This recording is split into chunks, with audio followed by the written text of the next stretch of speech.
Sabe, num mundo tão competitivo quanto o nosso, ser totalmente transparente e 100% honesto o tempo todo pode acabar sendo uma fraqueza. Hoje, a gente vai mergulhar fundo na ideia de defesa estratégica, ou a arte da dissimulação. Mas calma, a ideia aqui não é atacar ninguém, muito pelo contrário, é sobre se proteger. Criar um escudo contra quem não joga limpo. É uma habilidade, no fim das contas, essencial para a nossa sobrevivência, tanto profissional quanto social. Já parou para pensar nisso? Por que algumas pessoas parecem, sei lá, antecipar cada movimento, como se estivessem jogando uma partida de xadrez enquanto todo mundo tá ali jogando damas? A verdade é que elas entendem um jogo que acontece por debaixo dos panos, nas interações do dia a dia. Um jogo oculto de poder, onde as intenções raramente são o que parecem ser. Então, vamos direto ao ponto. A gente goste ou não, as dinâmicas de poder simplesmente existem. Elas são parte da vida. E ignorar isso não protege ninguém. Na verdade, a própria decisão de não querer jogar já é uma jogada estratégica por si só. E olha, quase sempre é uma que nos coloca em desvantagem. O autor Robert Greene, por exemplo, ele descreve o mundo como se fosse uma grande corte, sabe?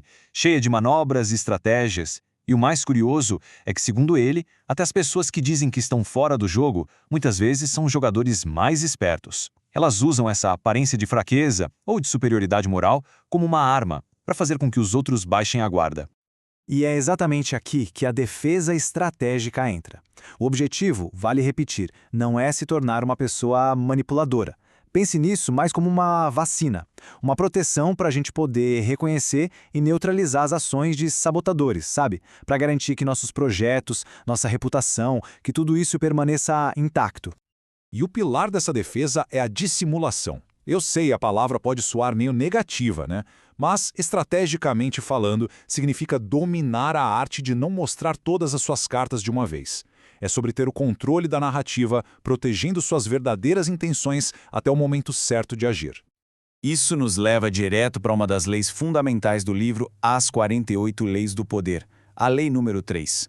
Ela é, basicamente, a base de toda a dissimulação e da autoproteção.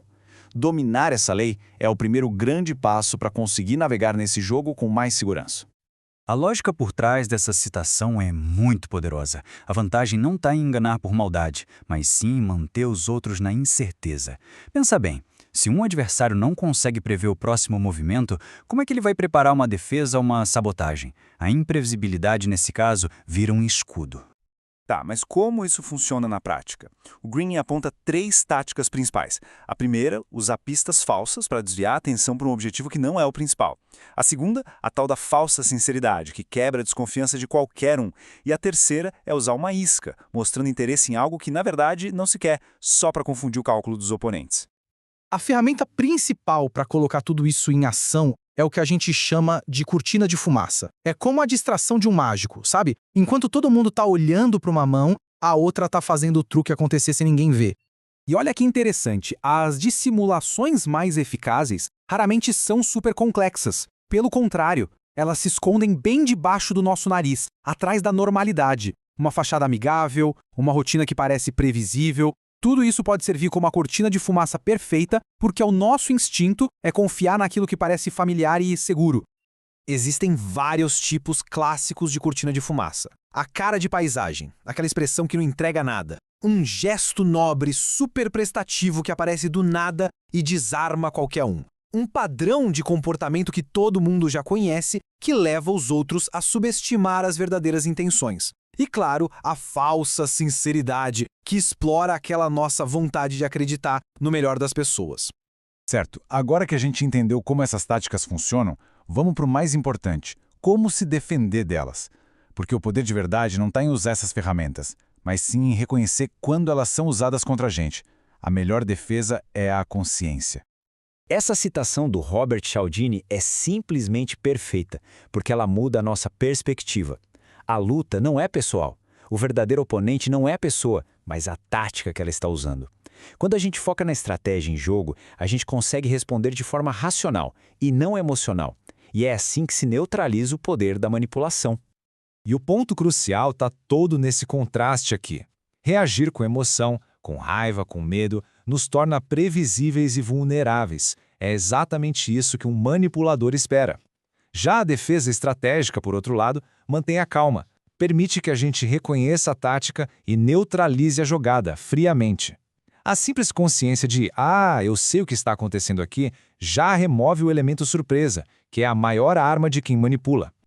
No final das contas, a maior proteção que existe é a consciência. É entender que os símbolos de poder, de sinceridade, de nobreza, tudo isso pode ser falsificado.